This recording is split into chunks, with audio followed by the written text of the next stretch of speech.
Happy Monday night, man. This is an absolutely crazy day in the world of college football. I happen to be Travis Justice. He happens to be Dr. Rob Zatechka. This is a live edition of the Husker Doc Talk podcast presented by the Remington Trophy. Now, if you are new to the Husker Doc Talk podcast, a couple of rules to get you straightened out as this thing goes along.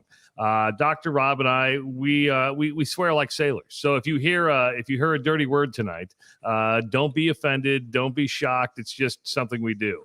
We drink during this podcast. We've Dr. got Rob, what do you rules?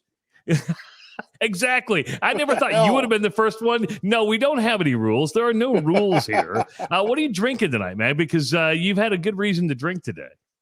I don't know if it's a good reason to drink, but I mean, I feel bad for these guys. But that being said, I'm drinking I got a Mercenary double IPA from Odell Brewing. Nice. I'm going a little harder than you. I went with straight Tennessee whiskey on the rocks. You going with the beer. I've got enough here to last me the next half hour, 45 minutes, maybe an hour. If you're wondering how long we're going to go tonight, that's a very good question. A lot of us we don't know because this podcast, or now our first video cast, this is the first time we've done this. Yeah, it's the first time we've done this. This will probably go at least a half an hour. We could go up to an hour tonight. Of course, a lot of people are talking about what started off was Scott Frost got another year. And we'll talk about the restructured contract. We'll talk about the buyout that was cut in half. And then shortly after that, something we predicted kind of on our podcast that we released yesterday. If you haven't heard that, go check it out. You can just search Husker Doc Talk podcast in your search engine. You'll be able to find it. But we kind of knew some offensive coaches were going to go and disappear for a little bit or get fired. But we didn't think it would happen with 2 games to go. We thought it would happen at the end of the season. So let's take a look right now at the big news, the Big Red changes as Matt Lubick fired, Greg Austin fired. And I know Rob, you're heartbroken about that one because he's a former Husker and people get all upset about that. Or they take care of their own here. But you laid out a good case yesterday of why he needed to be fired. Mario Verduzco fired, Ryan Held fired. So are you surprised, Rob, that Scott Frost did this so quick after he got the green light that he was going to be coming back for another year? Well, I think the timing of it was surprising. I think when you saw Trev's announcement that Scott was going to be retained for 2022 with some contract restructuring, I thought there was going to be these changes coming. I mean, we talked about it on the podcast. I think if you kind of took a poll of most people, and when I say, I mean, I'm talking to everybody from fans, media members who consistently cover the team, small number of university personnel that if you sit and chat with them, you can kind of glean a little bit of information. It sounded like the move was going to be to keep Frost, make changes on the offensive side of the ball. I don't think you do anything on the defensive side of the ball just because I think they were doing a great job. And you even saw improvement the last year and a half prior to this season on the defensive side, which, I mean, you go back to 2018, I think that would have been the surprising fact is the fact that you got Chinander is kind of the star of the coaching staff right now. But I don't deny that at all. Yeah, I like Jason Werner whiskey much better than White Claw, Travis. Hey, did you see the one earlier? I think it was George. I want to try it. He said, between studying for my organic chem test and watching you guys, it wasn't even a question. GBR forever, baby. Dude, organic's easy. I mean, it's just spatial awareness. Nobody ever says organic chemistry is easy. Yeah, organic chem's easy. Look at that. Nice shirt, Trav. You like that? It's a sweatshirt.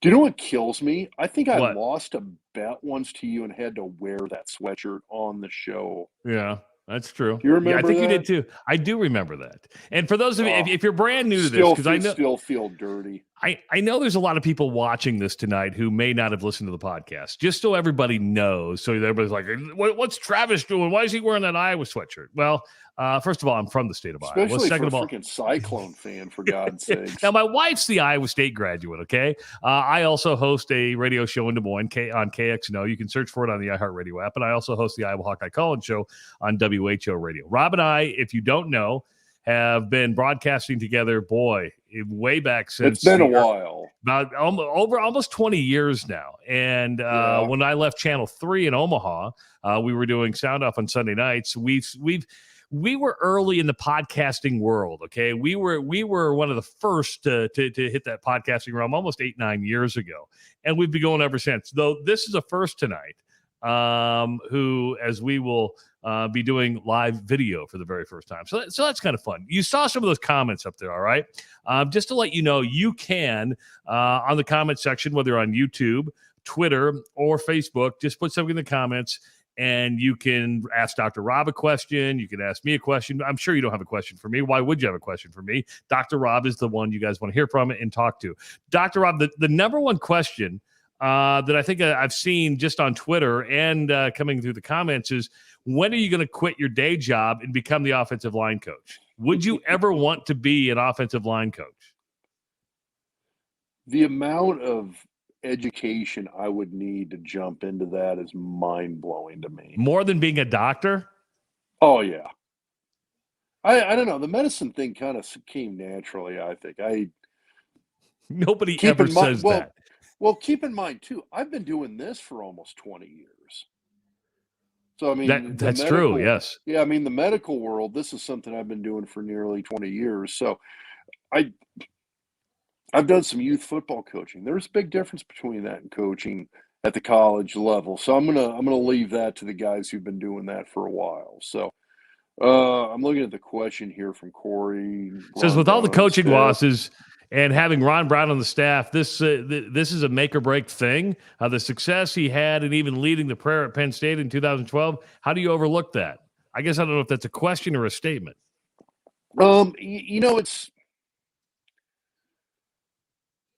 I love Coach Brown. I mean, he's a great human being.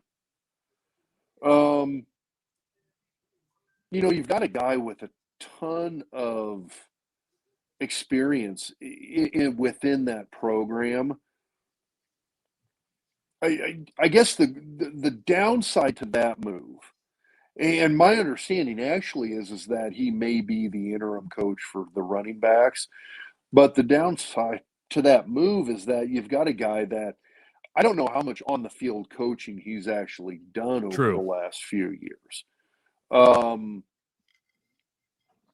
He's got a position now. I don't have it in front of me. I mean, it's kind of one of those like player personnel director type positions, which I got to be honest, at the college level, heck, even at the NFL level, and I played NFL football, I didn't know what the heck a player personnel director did. Listen, here's the deal. Ron Brown is here to fill a gap for 2 games. That's it. He's a guy who's coached running back. So yeah, exactly. He's done this before. I don't doubt his capabilities to come in and fill that interim role. But in terms of a guy that's been out there hitting the recruiting trail, dealing with recruits, their families, being out there full time. Now, I'll tell you this, for a guy his age, he's in amazing shape. But at the same time, you also have a guy who's in a couple of joint replacements.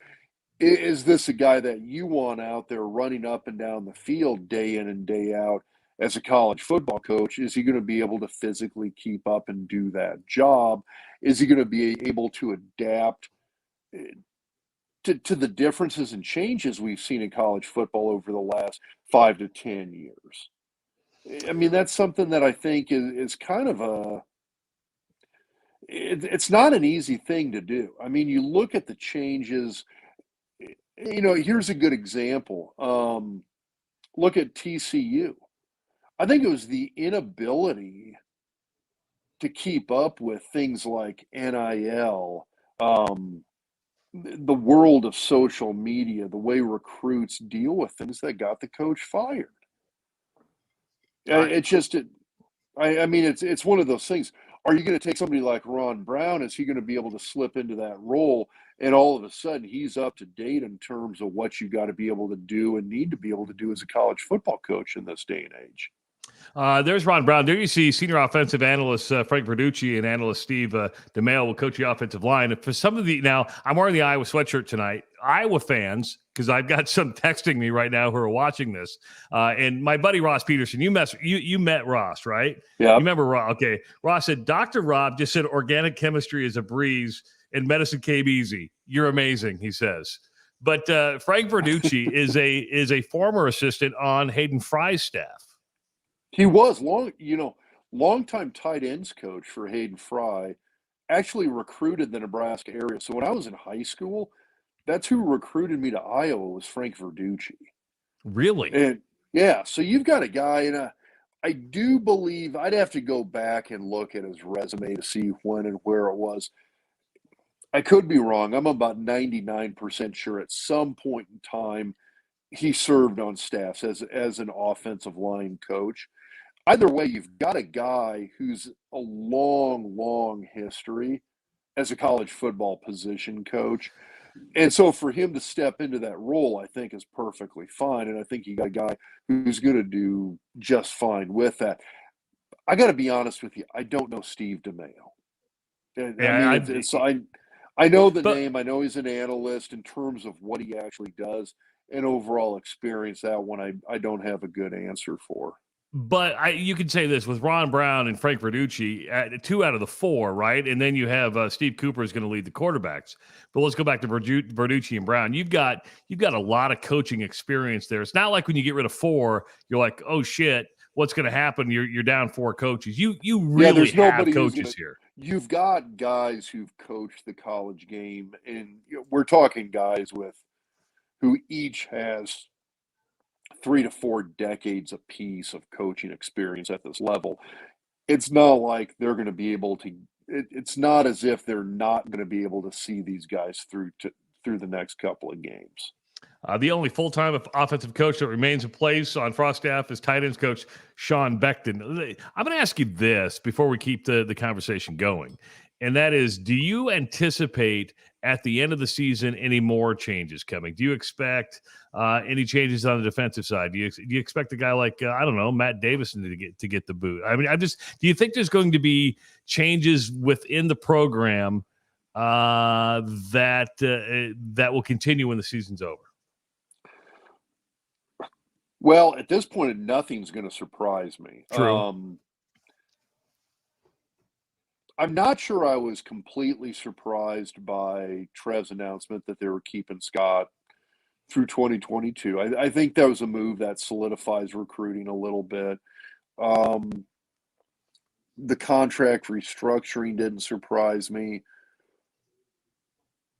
The changes with the assistants didn't surprise me. The timing of it was hugely surprising, though.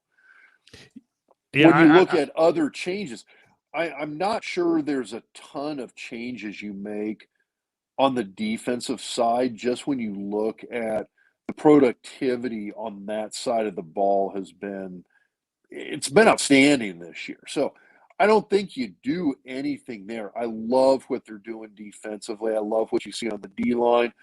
I love what I see developmentally with the linebackers. When you look at guys like Reimers and Nick Hendricks, there's a couple of young guys who have done just an outstanding job.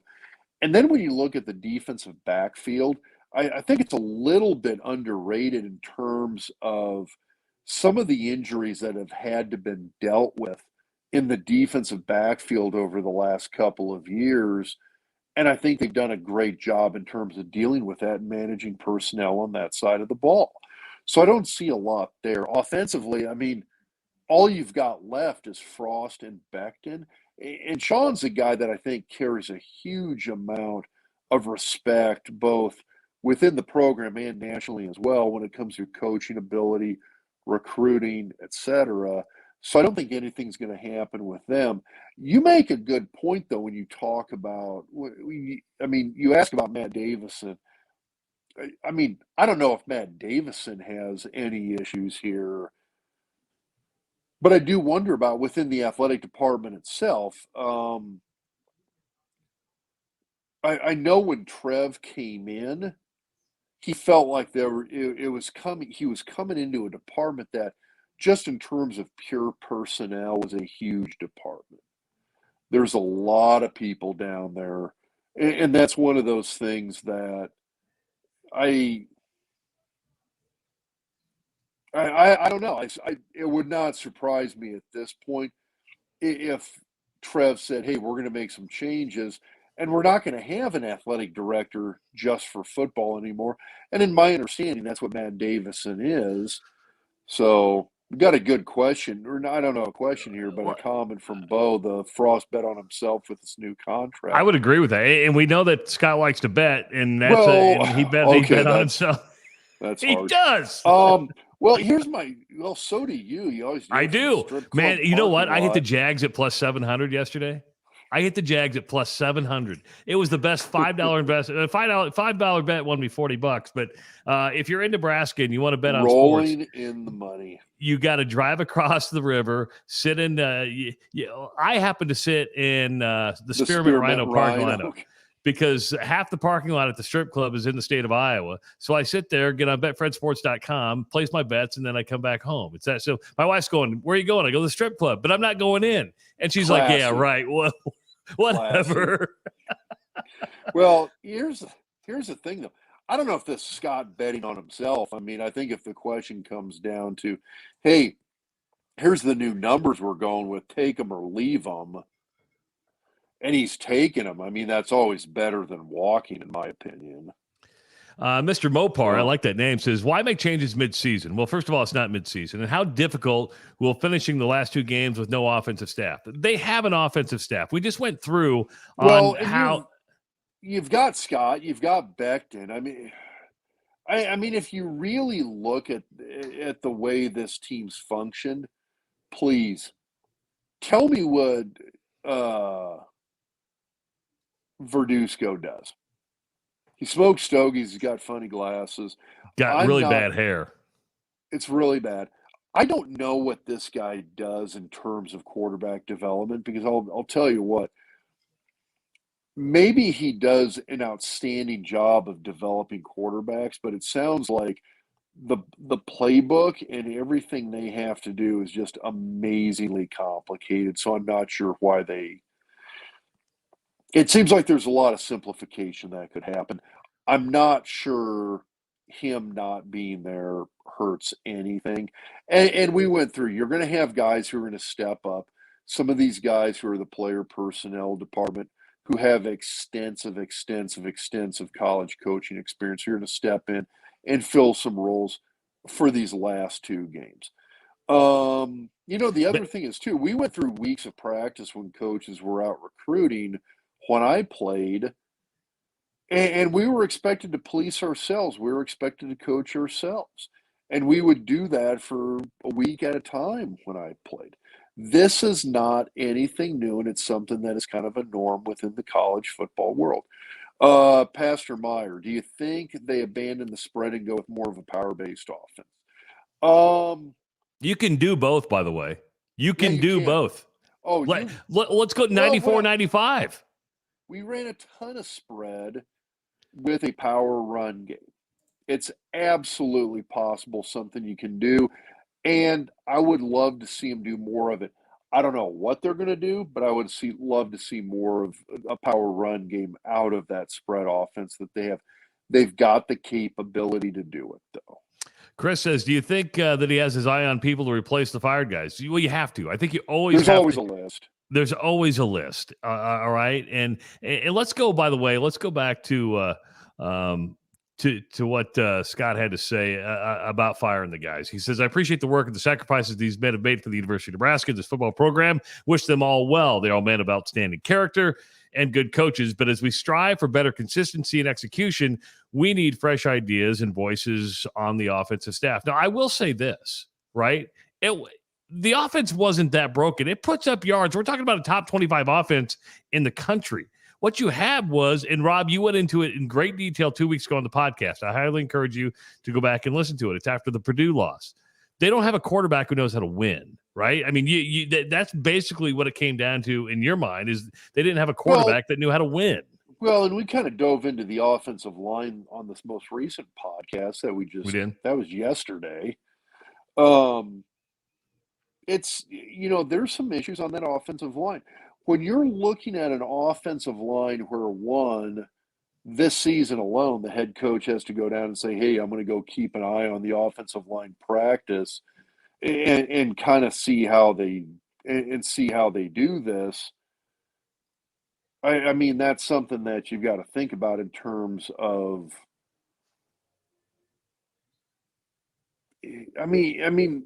what's your offensive line coach doing when the head coach has to come down and regulate things like that?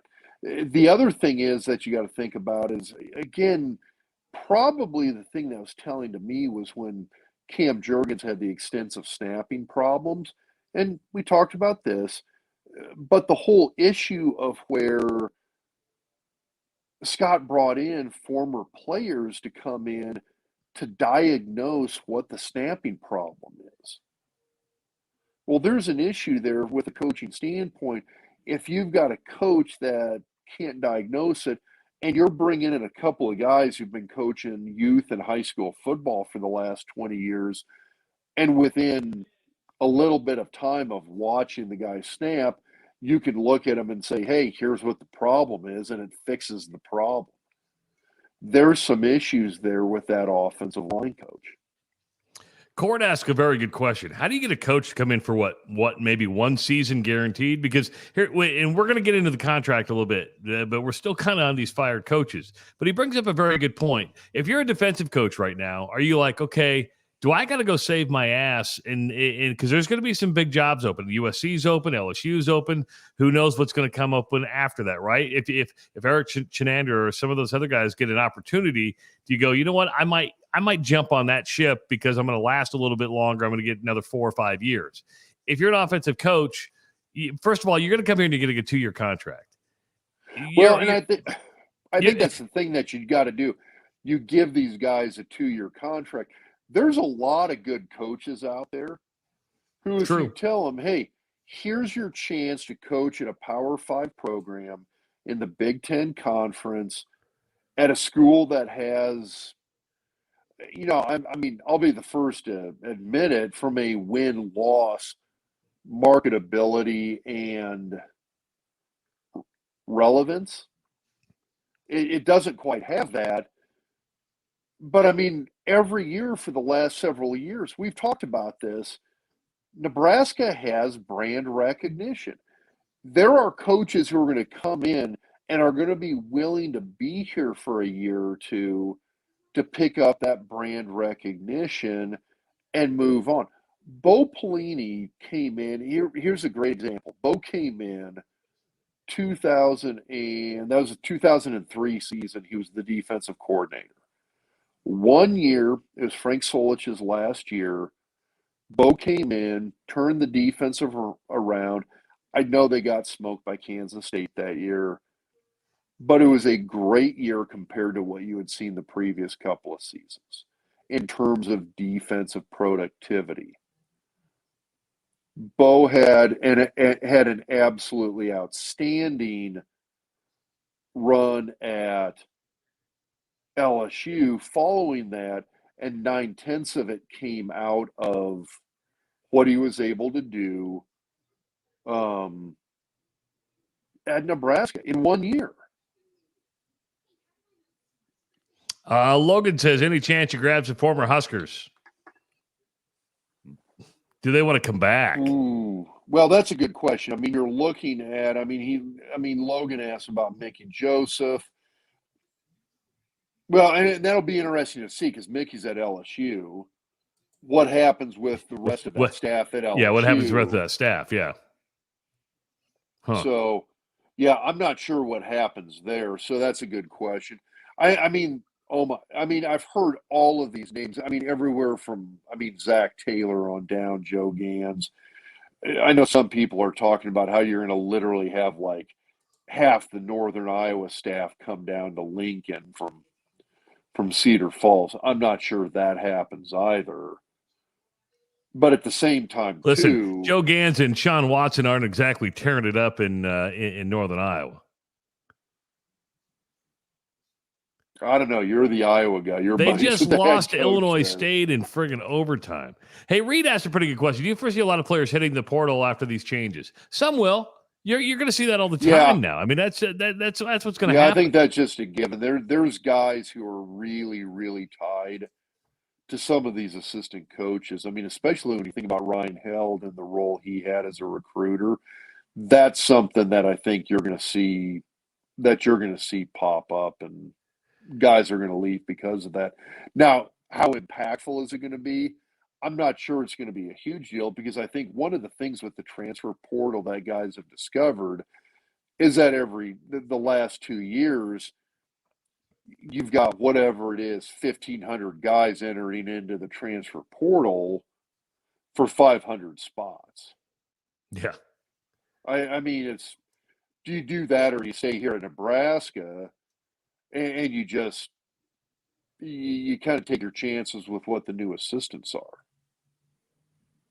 Look at TJ. He says, "Do you think he would tell Martinez to move on?" We've talked about this. I don't know why Adrian Martinez wouldn't move on. To me, he needs a fresh start. He's never going to keep, because he could.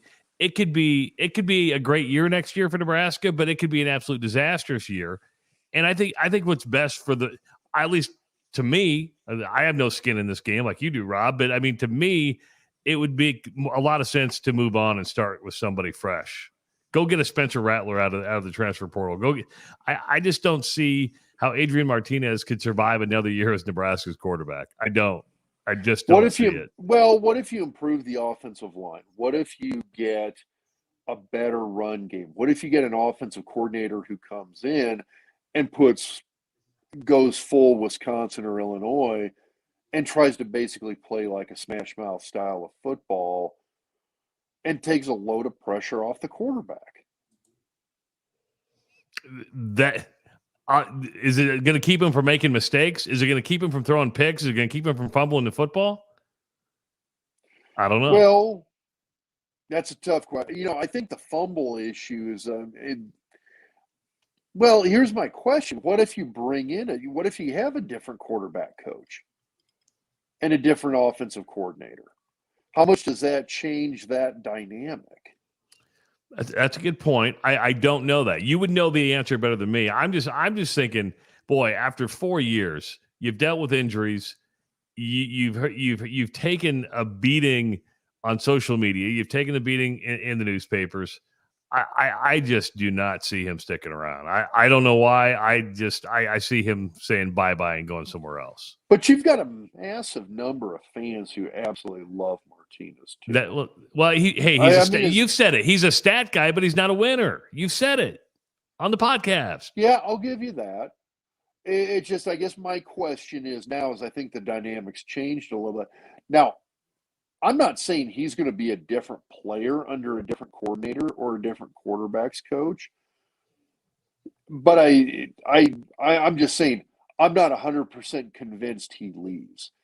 I actually felt if Nebraska kept all the assistants, Verduzco comes back, Lubick's back, I think that was the higher odds that he leaves. Would be in that situation. Yeah. Because nothing changes. He's going to be in the exact same situation that he was before. Name, image, and likeness may keep him here. Is he making good dough? Did he get a car dealership deal or something like that? Oh, I'm sure he's got some pretty good deals around town. So it does depends on where you go. I mean, if he finds a situation where he's a guy that can play where he's not going to have a ton of competition. Basically, look at like what Noah Vedral walked into in Rutgers. You've got a situation there where Noah basically came in and was going to be the starter right away. If Martinez can walk into a situation where he can do that, where he knows he's going to be the starter, everybody knows him coming in, he's going to be the starter, then I think you've got a situation where you say, okay, I think the NIL stuff is going to follow rapidly. Otherwise, if he's got to come in and he's got to compete for that starting job, then I think he's in a situation that he goes ahead and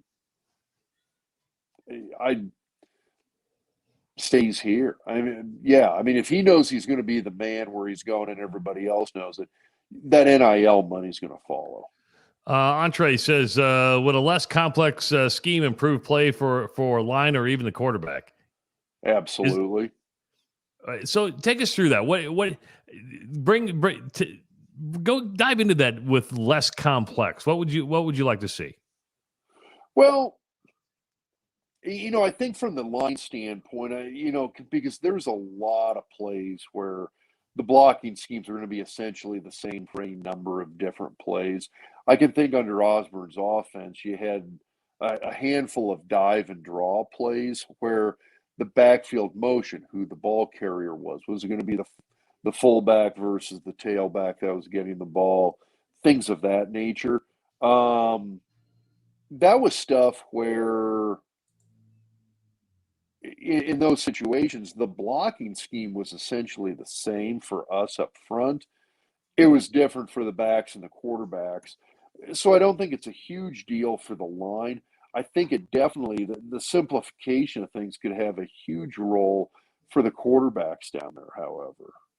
Drew says turnovers are the big difference between Nebraska being 7-3 and not 3-7. Yes. I think it was Dirk Chatelain from the Omaha World Herald who did a great piece on just the number of turnovers over the last 20 years. It's fucking disgusting on how many times Nebraska's turned the ball over. I mean, it is, and there hasn't been, in my opinion, both an emphasis or an expectation, and I use those two words a lot, but there hasn't been an emphasis or expectation on special teams, on turnovers, on limiting penalties.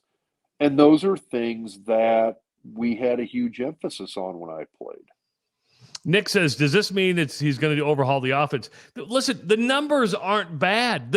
Most teams in the country would take the offensive numbers that Nebraska produces. Let's get that straight, all right? Maybe minus the time of possession. Though. So I'm an Iowa fan, right? I wear the black and gold. Iowa's offense is ranked 124th in the country. 124th in the country, but yet they still have 7 wins on the season. And Iowa's offense just drives me up crazy. Nebraska has everybody crazy. It does, but you got to admit, Rob, that pro style offense when it works, when it's beautiful when it works, but it hasn't been working lately. But no, Nebraska, you're right. The thing is with Nebraska, a lot of those yardage are coming on big chunk plays. Nebraska currently does not have an offense that can burn clock, can control the ball, can put together those long sustained drives. And I think that's something Nebraska is going to need to be able to do if they're going to win games. And so I don't know if that would be considered an overhaul, but I think they're going to need to be able to figure out how to run the ball. Well, and that's the big thing. You have in the Big Ten, and I know I think people are still a little shocked at how competitive the Big Ten is. It is a different league than the Big 12. And people I think now appreciate that. People now know that, right? It is a completely different league than the Big 12, and you have to be able to run the football. If you can't run the football in the Big 10, you're not going to win very many football games. You're not going to be that competitive. But the truth is, that's football in general, right? Go look at the numbers of your best teams. Go to the National Football League. If you can run the football, you're winning football games. Yeah. Well, that's story as old as time. It is. If you can run the football, you're going to win. That done deal. So let's go. So the coaching changes were made. This came after Trev Alberts around 2:30 this afternoon announced that Scott Frost was going to come back for the 2022 season. And this is what Trev Alberts had to say. In my 4 months at Nebraska, I've closely observed the football team and had several productive discussions with Coach Frost. Scott has laid out a clear plan and vision for the future of Nebraska football and has agreed to a restructured contract. He's going to take $1 million pay cut, going to make $4 million next year, and he cut his buyout in half. Trev went on to say, I'm excited to continue to work together with Scott. We share a love of Nebraska and this football program and want nothing more than Nebraska football to again compete for championships. He says, we all recognize our record has not been what anyone wants it to be. I've been clear that I have been looking for incremental progress, and I've seen that in several key areas this season, even though this team's lost 4 in a row. Our team has continued to compete at a high level, and the young men in our program have remained unified and show great resiliency, which is important reflection on the leadership of Coach Frost and the staff. I'm going to ask you something, Rob, and that is this. If Nebraska would have lost to Ohio State by 30, 35, 40, would this have happened today? Would he have kept his job? No. I listened to Scott talking to Greg Sharp. Was it Scott or was it Trev? I'm sorry. I said Scott. It was Trev on Greg Sharp on Sports Nightly tonight. And he commented on the fact that the Minnesota games and the Purdue games kind of disturbed him. That was stuff, and disappointing is not the right word. I mean, it really bugged him a lot watching that. And so that was something that I think in his mind a change needed to be made.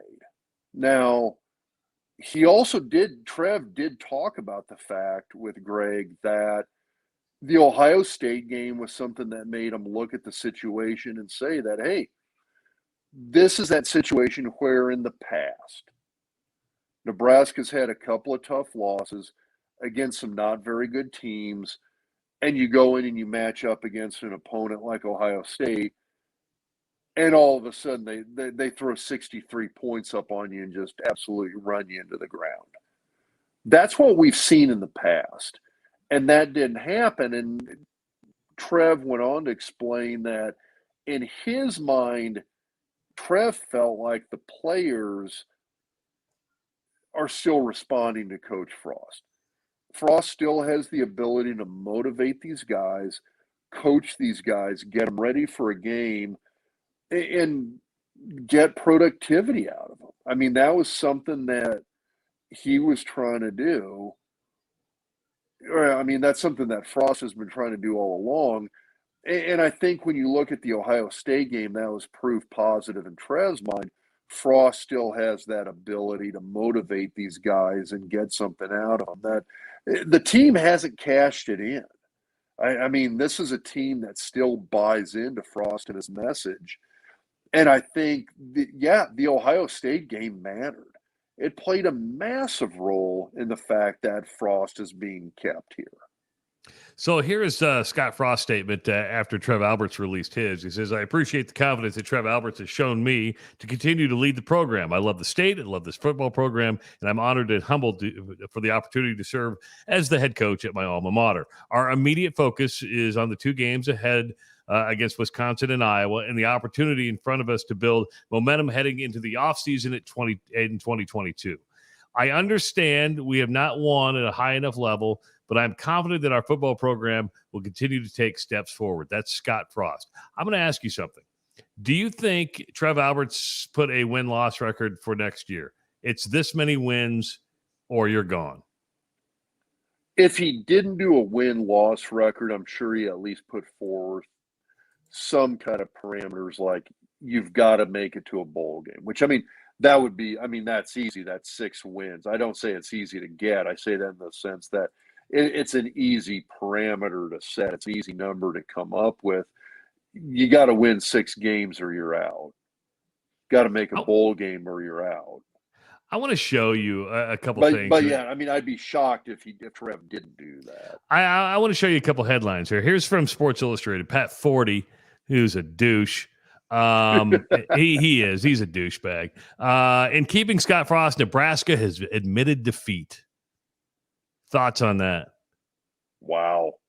I mean, that's I mean, listen, I thought he was a douche last year during the whole COVID thing. Like, you can't play college football. You're going to kill everybody who plays college football. I mean, some of these writers are just pompous as all get out, and they think they influence college football. And to me, here's a guy that sits on his perch, down in Columbia, Missouri, and just doesn't have any clue. Well, and that's one of those things when you look at 40 and a comment like that, it tells you how distant he is from the actual program. I mean, I understand it from the outside looking in. You're looking at this going, Well, you've got a guy, if you compare him to Bo Pelini, if you compare him to Callahan, if you compare him to Solich, if you compare him to Riley, Scott Frost is essentially the worst coach we've had since Bill Jennings. That's true. Statistically, you're right. I mean, if you look at just the numbers, and I think that's where a lot of these guys are looking, is that fact. Now, does that mean it's these guys are missing something? Yeah, I think you do. I mean, I do think there's been changes. I mean, look at just the defensive side of the ball. And we've even mentioned on this tonight that, I mean, if you go from that side of the ball alone, you go and look at what they did in 2018, 19, 20, 2021, the defense has made huge strides. It's made huge improvements. I would agree with you. I we never expected it. You told me you never expected Chenander to be able to make those kinds of changes. Yeah, I was surprised by it. I think you were too a little bit. No, I was too. I just hadn't seen a track record from the guy where I saw that kind of improvement before, and he's kind of proved everybody wrong. Now,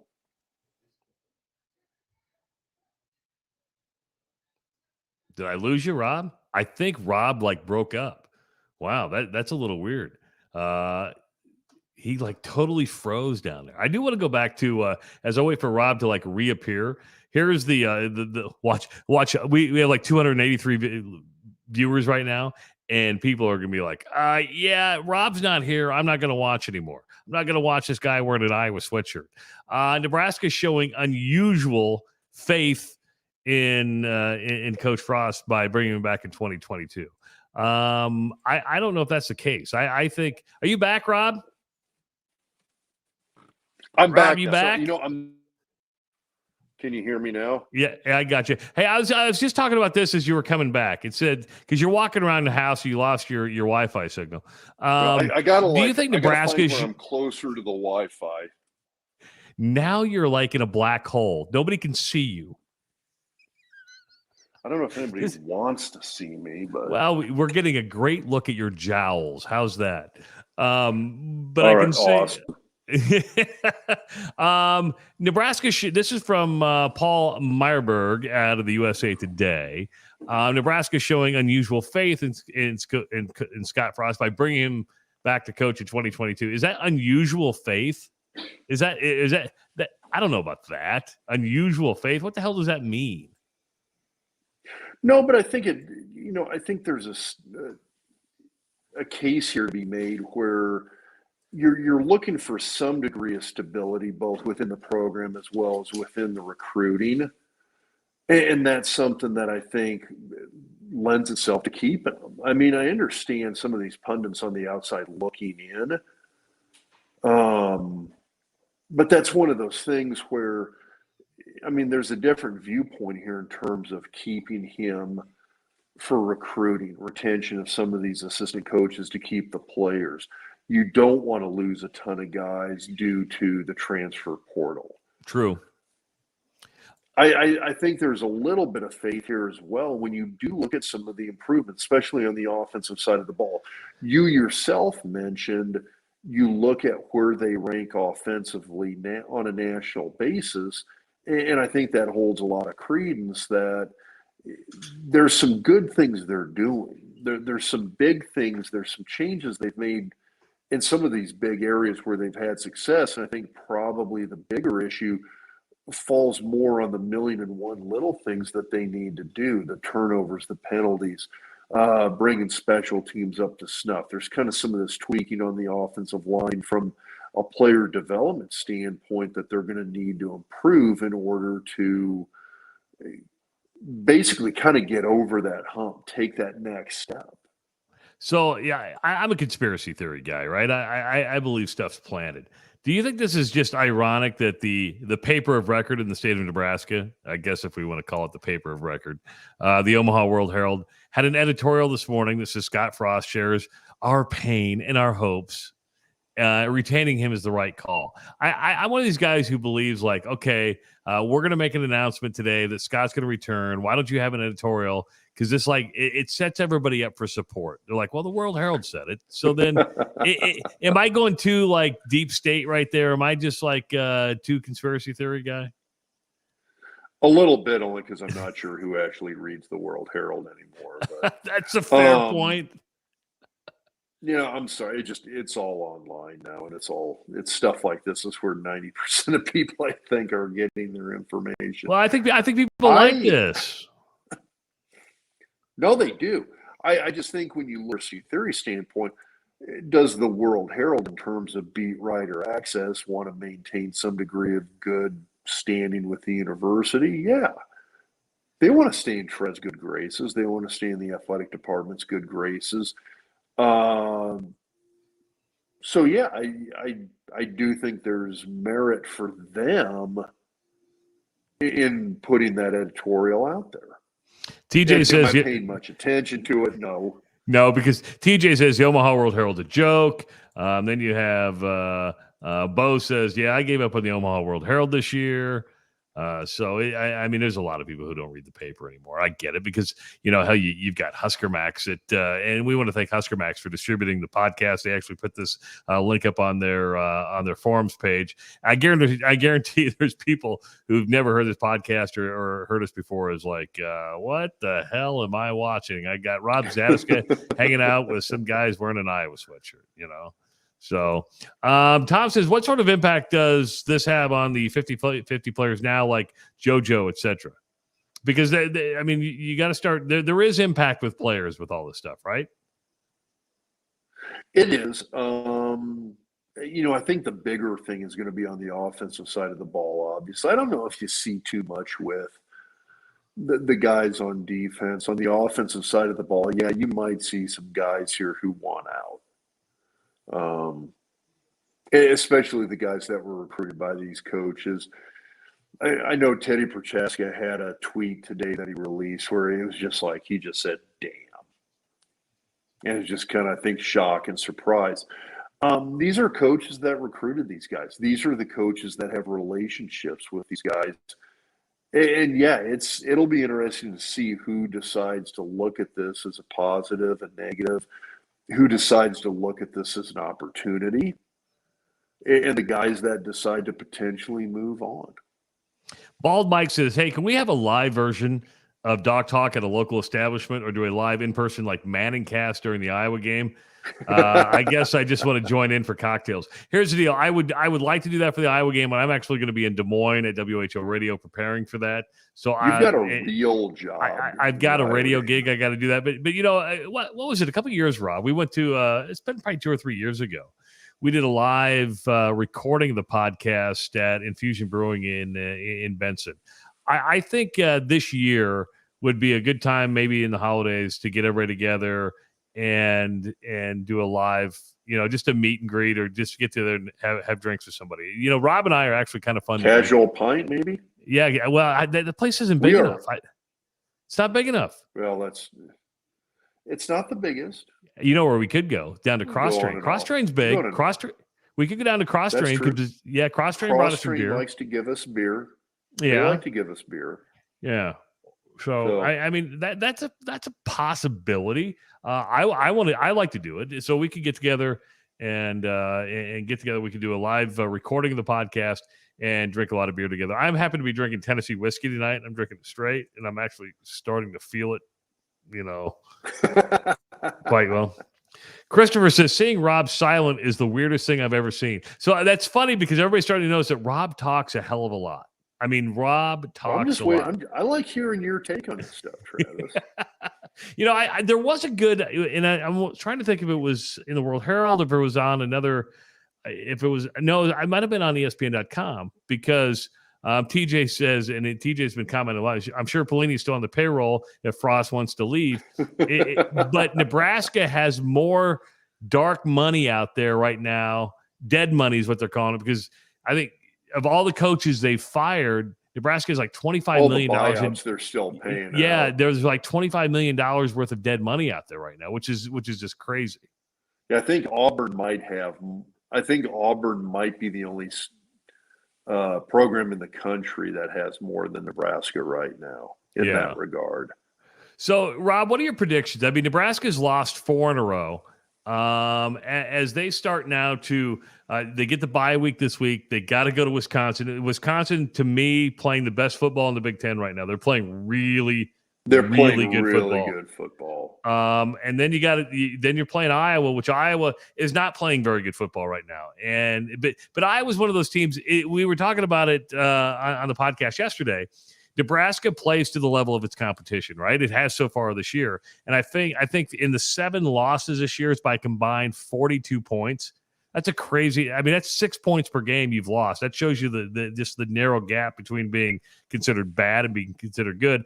Iowa does the same thing. Iowa plays to the level of its competition. And the truth is, Iowa and Nebraska played pretty good games the last couple of years. But when you look at the remainder of the season at Wisconsin and Iowa, how do you think this team responds? And because going to Madison is not going to be an easy thing to do, man. That's a tough road trip. No, I think the Wisconsin game is going to be incredibly difficult for these guys to win. And I say that just because, again, they play up to their level of competition. Even with the bye week, it's hard to fix a lot of these problems. And when I talk about the problems, I'm talking about the turnovers, the penalties, the special teams miscues. Are you going to be able to get somebody in there who's a better punter? Are you going to be able to get somebody in there who's a better kicker in the next 2 weeks? And I just don't see that happening. So I think that's a tough one to win. Iowa, I think Nebraska's got an okay chance to win that game. I mean, I think Iowa does some things incredibly well on defense. And their special, I think Iowa special teams is incredible too. Have a great punter, have a great field goal kicker in the Shudak kid from Council Bluffs, and they got a great return game. And but you know what? They have a special teams coach, and you can't deny that makes a huge difference. It does. It really, really does. It does. Yeah, that makes a big difference. I would love to see Nebraska be able to have Iowa come to town, knock them off. It's going to be tough just because Iowa does a lot of little things right. But I think that's the game that's winnable just because I think Nebraska is able to finally put up more points than Iowa. Jay says, "Do you think Iowa Scott offense is horrible? It's bad, dude. And I can't even defend it." Jay says, "Do you think Scott will give up play calling duties?" Ooh. Well, that depends. Who does he give them up to at this point? I mean, you kind of fired everybody. Yeah, I think he means. Are you going to give play calling duties up to the tight ends coach? Do you give up play calling duties to somebody else who's going to come in here as an interim guy who was a player personnel director and have that guy call plays? No, I think Scott's the guy who's going to be calling plays. I think they meant it for next year, though. And I saw a comment earlier. I didn't get it on, but everybody's saying Mark Helfrich is going to come to Lincoln and be Scott Frost offensive coordinator, which would be a strange twist of fate, wouldn't it? But I don't know if that's the guy you want to bring in. Look at Jeff Moats down in Lincoln. Jeff Moats, who's Jimmy Moats' brother. Jimmy Moats, a former Creighton basketball player. But Jeff works at KFOR down in Lincoln. Good broadcaster. Not a good broadcaster. He's a great broadcaster. He goes, he's having a KMTV flashback. Good to see you guys on live. I guess we could do that. We could go back and do sound off like every Sunday night. We could do that right here. I have a KMTV flashback every Sunday sitting in your basement drinking beer. Except we never drank beer at Sound Off. No, we didn't drink beer. See, here's the great deal. I can drink beer. I've got my Delta 8 gummies upstairs. I can start taking the gummies. I like the gummies, Rob. I like the gummy, and they're legal here in Nebraska, so I can say that. I got nothing, buddy. You got nothing? You got gosh. I just thought it was okay to say I have it. Hey guys, if you do not follow us on social media, I highly encourage you to do so. Of course, Doc has his own Twitter page. It's at Doc Talk Sports. At Doc Talk Sports. I would really like you to follow me if you could at Travis Creates. You're going to see a lot of Iowa stuff on there.